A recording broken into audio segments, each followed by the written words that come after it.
आपण पाहत आहात कराड टुडे न्यूज।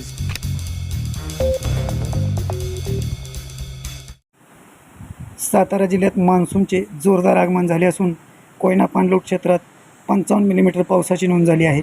जिल्ह्यातील सर्वच तालुक्यात जोरदार पाऊस पडला आहे। कराड तालुक्यात सुमारे 55 मिलीमीटर पावसाची नोंद झाली असून कोयना कृष्णा नदीपात्रात काहीशी वाढ झाली आहे।